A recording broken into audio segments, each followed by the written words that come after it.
All right, Nick. Well, it's been a while since we've been in the recording studio, and a lot has happened. Happy holidays to you. We spent the holidays together, but some parts apart. Yeah. To all the trash talkers out there, everybody listening, happy holidays to you. Happy 2021. Woo! 2021. Yeah. We can only We hope. survived. Well, sort of. You know, physically, yes. Mentally, not all of us are still there. um, all right. I mean, listen, 2020 was a tough year. There's no need to rehash everything that happened, but everything that happened in 2021 sports wise is has led us to where we are right now. And I think this is the perfect opportunity to talk about exactly what that means. The playoffs. We have finally arrived. Everything that we have built, everything we have gotten through, whether it was COVID games that were postponed or moved to separate weeks or whatever it is, we got through the NFL season. We are finally at the playoffs. We have arrived. So, starting off with wild card weekend, we have your predictions and analysis. We are going to break down these matchups for you. We are going to give you who we think is going to win and move on to the divisional round. That being said, let's start off with the AFC, and let's start off with the Colts at the Bills. Nick, why don't you start us off? This game's not going to be close. I like Phillip Rivers. I like the Colts. I think He's they're a a great good team. guy. But have you seen Josh Allen this season? Have you Yeah, seen the Buffalo Bills? They're the yeah, best team in the AFC. They are humming on all cylinders. This defense is starting to figure it out. The offense can keep them in any game. They just put up 56 points on one of the best defenses in the league. true. Not The wrong. Buffalo Bills In a look must-win game, in a no doubt. must-win game. The Buffalo Bills look better than they have all season, and they're about to be 17 games deep. Like, this is amazing. Josh Allen looks better than ever. There is no team getting in the way of the Buffalo Bills right now. The Buffalo Bills, without a doubt, will cream the Indianapolis Colts. The Indianapolis Colts defense will definitely provide some limitations to the Buffalo Bills. I think the lack of running game for Buffalo is going to really be surfaced in this matchup. I think that when you give a team a one dimension to stop, even though it may be extremely hard to stop, they don't have to worry about Devin Singletary and Zach Moss running all over them because they're just not game breakers. They are utility players at best. I don't appreciate or value them for what they do. In all honesty, Devin What Singletary, what about the 6'6" running back on the Buffalo Bills named Josh Allen, who can steamroll right, anybody? he is their best running back, but the Indianapolis Colts are a top three defense in this league, and I think they Yes, are. thanks to DeForest Buckner. Yes. I think they are primed for this position. I don't see the Colts winning at all. I see Buffalo winning handily by at least two scores.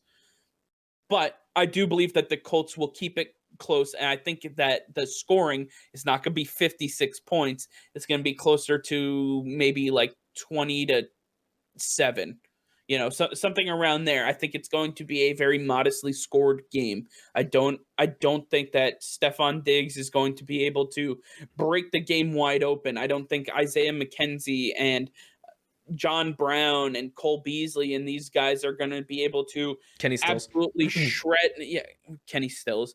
They're not going to be able to shred this defense. They are going to play sound football. They're going to tackle well. They're going to revert to exactly what they know, and they're going to make the Buffalo Bills earn every single yard. This is going to be a tough matchup, but the Bills are going to come out on top. When you look at the box score, it's going to look like the Bills had no trouble here. But when you watch it, it's going to look like they have to absolutely fight for every single thing that they get on the field. Yeah, I don't see it that way. I mean, I think that the Bills are going to have an easy time scoring. This may be a great defense in Indianapolis. Buffalo's going to have no problem with them. Buffalo's going to put up over 30 points. I think they're going to win by at least 2 touchdowns.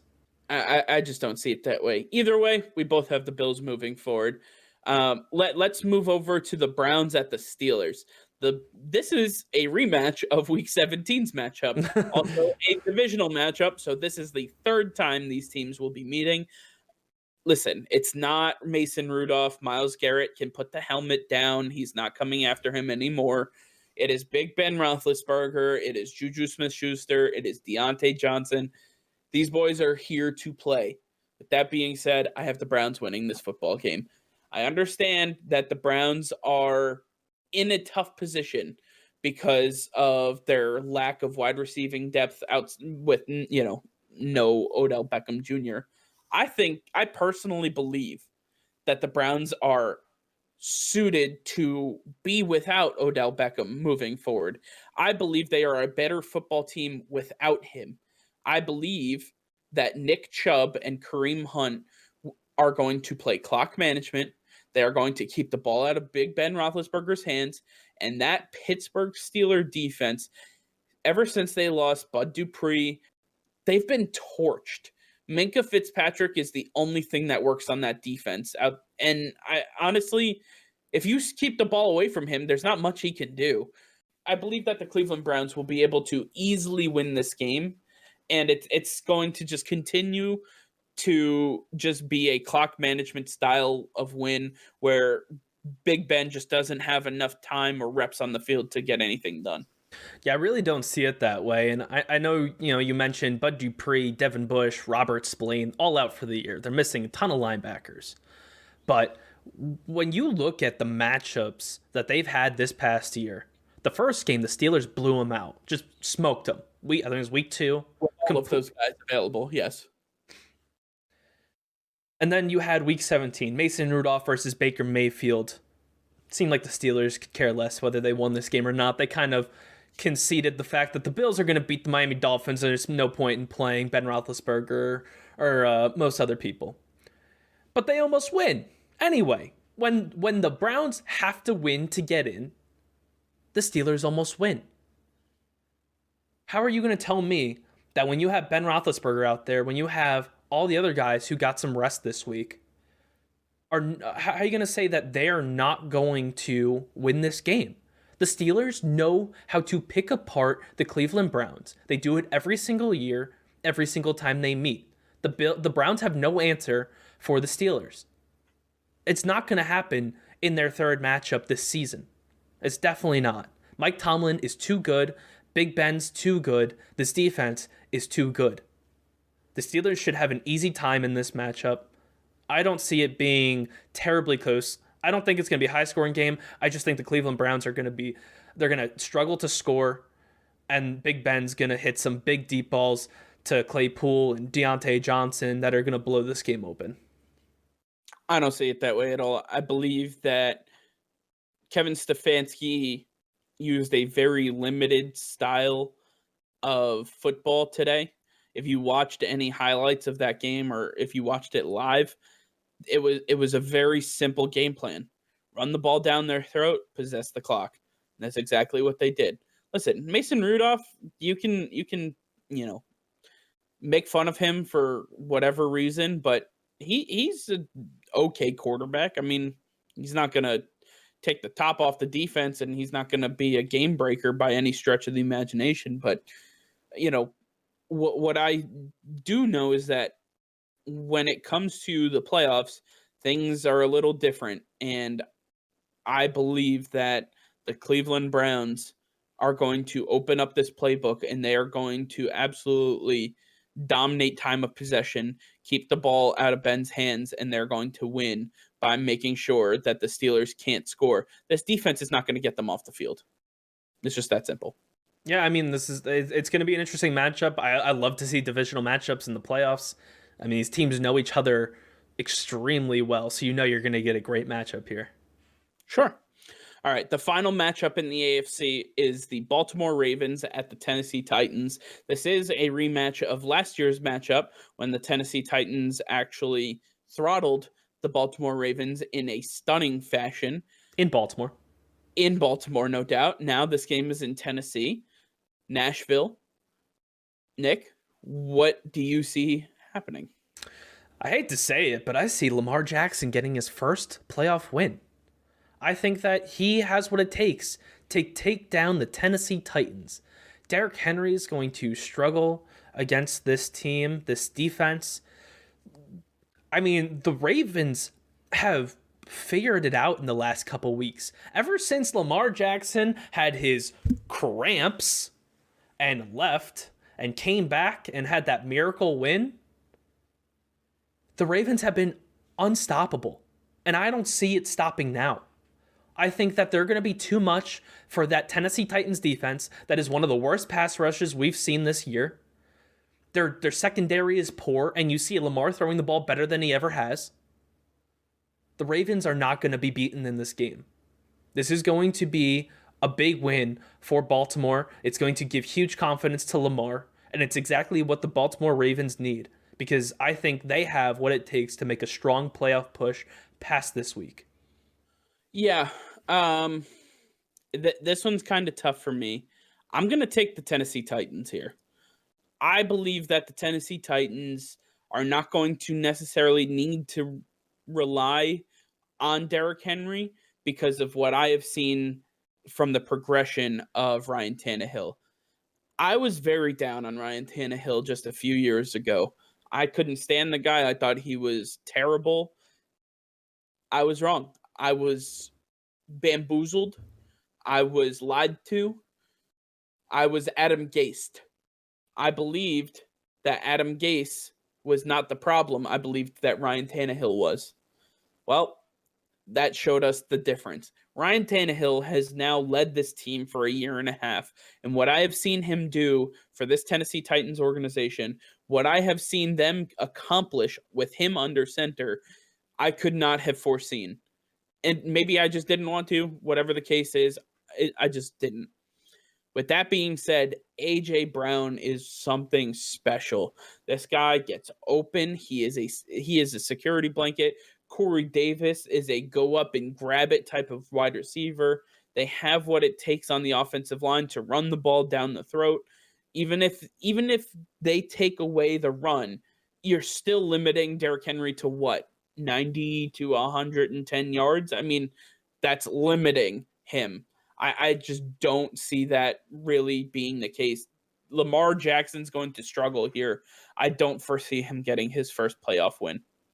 You know I'm not the biggest Lamar Jackson fan, but to me, something changed in this man over the last couple weeks, and I'm buying into whatever he's doing differently because this whole team is just red hot. They're smoking their competition as of late, and I think you just gotta ride the train while it's still going because I don't see any end in sight. Yeah, maybe he needs to take a dookie during every game just to just to get it all. You had to say it. You had to say it. I thought we were calling it his cramps. Oh, cramps, right. Sorry. Line? Okay. Yeah. I just don't believe that the Ravens will be able to come out on top. I think the Tennessee Titans have a lot of firepower here. They're severely underrated. Everybody believes the hype of Lamar Jackson. I'm just not on that hype train. I haven't been for a long time, and here I am right now just proving it. Let's move over to the NFC. Let's start off. I don't know how they made it in, but the Chicago Bears will be visiting the New Orleans Saints. I think this is a pretty easy one. Nick, start us off. This is a joke. This isn't a game. This is a hand me win to the New Orleans Saints. And guess what? They deserve it after being screwed the last 2 years in the playoffs. I mean, Drew Brees, this is his last shot at a Super Bowl. It's about time he can make it past a couple rounds in the playoffs. I mean, the Bears are no competition for the Saints. The Saints are the number 2 team in the NFC. They look it. They look the part. They didn't have any running backs, yet they destroyed the Carolina Panthers. The Saints are going to absolutely demolish the Bears. This is not going to be a fun game to watch. It's going to be an absolute blowout. I'm glad the Saints are going to move on. I hope Drew Brees has a great end to his career, and I can't wait to see him playing in the divisional round. Listen, I don't know how the Bears made it in. They just kind of squeaked through. It's a joke. This is such a joke. If you look at the games that they have won, they have been really good in every facet of the game. If you look at the games that they have lost, they struggled running the ball. They struggled getting Allen Robinson a good amount of catches, and their defense struggled to stop the run. Well, Alvin Kamara is one of the hardest running backs to stop in the NFL. I don't know if you actually stop him or just limit him. I don't really understand how he even moves the way he does, but he does. So, they're going to struggle with that for sure. Allen Robinson and Marshawn Lattimore, yeah, that'll be a fun matchup to watch, but Marshawn Lattimore will probably win that 9 times out of 10. Mitchell Trubisky is going to get Cameron Jordan a lot. He's going to see number 94 in his face a lot. That offensive line is not built to withstand the 4-man pass rush of the New Orleans Saints. We're talking about the Tampa Bay Buccaneers having to protect 6 against 4. I think the Chicago Bears are going to have to protect 8 just to cover 4. So I think we're at a major deficit here. The New Orleans Saints should have absolutely no problem. In fact, if the New Orleans Saints have a problem here, I'm going to tell you right now, Drew, send in the paperwork. Don't even worry about the divisional round. You're not going to make it past it. Just, hang them up after this one. But yeah, the Bears, listen, you made it to the playoffs. You hit a mark that you wanted to hit this year. That's great and all. Time to move forward. Let's see what next season's got for you. Sorry, Chicago fans. Next one, we got the LA Rams at the Seattle Seahawks, our second divisional matchup in the wild card round, which is very surprising. Nick, why don't you start us off here? Rams at Seahawks. Again, I don't think this is a fair matchup. I mean, you have Jared Goff coming off of a broken thumb. I mean, if he's even playing. If he's even playing. I'm sure he will, because they need him. If you saw, I don't even know what his name was, Harlow or Wolferson. Wolfer, whatever. He wasn't good. He was just lucky that Kyler Murray got hurt in the first quarter and only had 2 pass attempts. True. And then he tried to come back while he was still hurt and make some miraculous throws. And couldn't even move. I mean, he was doing all he could, but he was. The Rams are lucky to have won this game against the Cardinals and are lucky to be in the playoffs. Even with Jared Goff coming back and playing, I don't think this team is strong enough for Seattle. It's a divisional matchup. Yeah, the Rams beat them once this season, but Seattle knows how to play in these moments. The Rams had the one season that made it to the Super Bowl. That was great. That was mostly because of their defense. But not having Brandon Cooks this season, you see the offense struggling. You see Jalen Ramsey took some time to get into shape. Aaron Donald can't do everything. Their linebackers are struggling this season.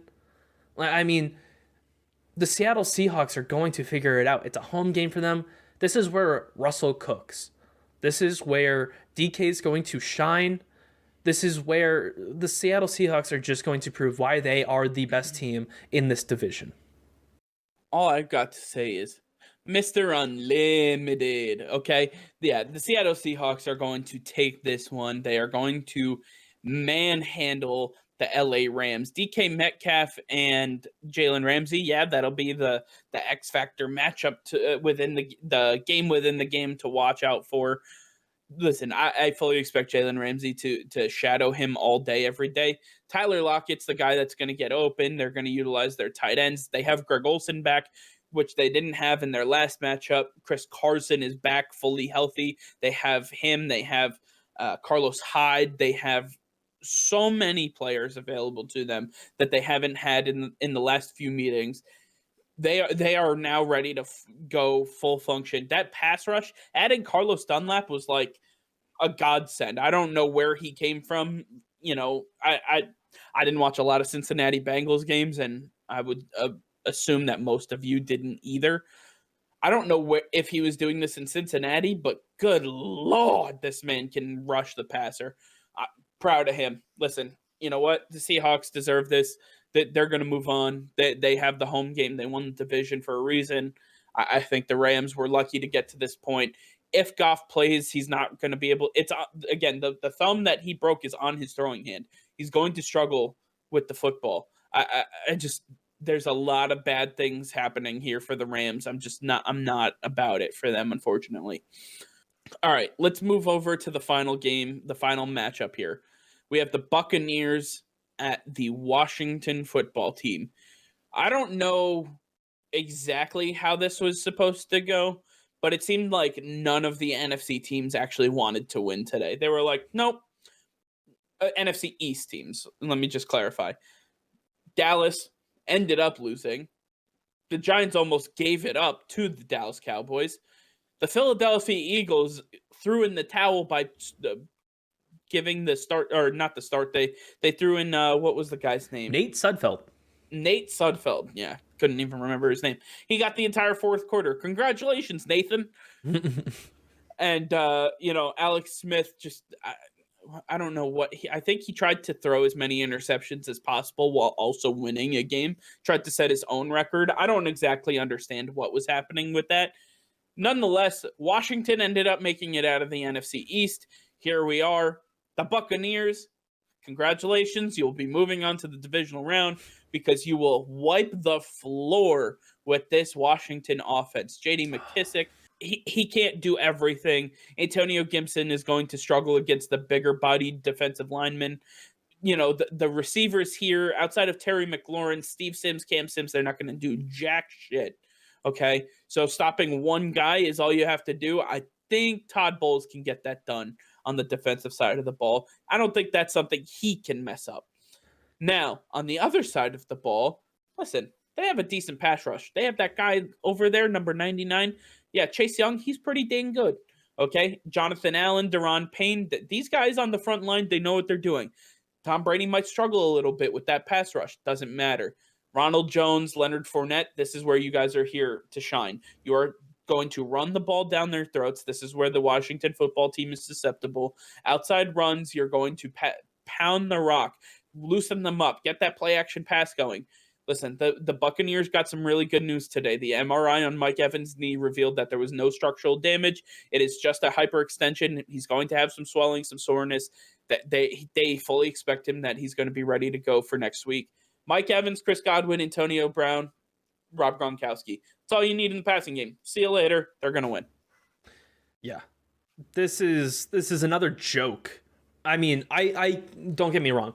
I love the Washington football team. I love the story this season. Alex Smith, Ron Rivera. It's fantastic. I love every bit of it. And I wish them the best. I hope that they continue to get better.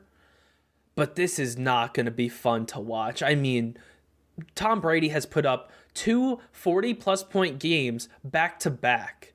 He has connected with Antonio Brown for 3 touchdowns in the last 2 games.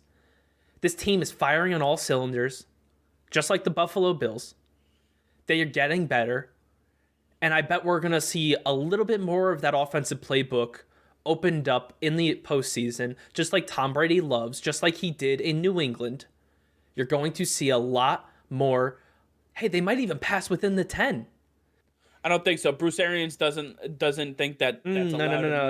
It's all mind games. Listen, it's all mind games. I hate Bruce Arians as much as the next guy, but I think he's smart enough to listen to Tom Brady in this situation where he is the most experienced out of everybody on this team combined. He knows what he's doing. He's going to do what it takes to get this team to the Super Bowl. He has all the pieces around him. He is Mr. Clutch. He is the greatest of all time at what he does. It's Tom Brady. Never bet against him. Yeah. Listen, I don't need to argue with you here. I'm fully with you that this NFC side of things is really going to be a joke. The AFC is going to provide a lot more competition for us to watch. I'm really excited about that. The NFC, you can pretty much punch every ticket that we talked about here. If you're a fan of the team that we said was going to get trounced, I'm sorry. You have to accept reality. If you're a Bears fan, a Rams fan, or a Washington football team fan, I don't even know if they have fans. I don't know. If you are a fan, let us know. Let us know that you exist.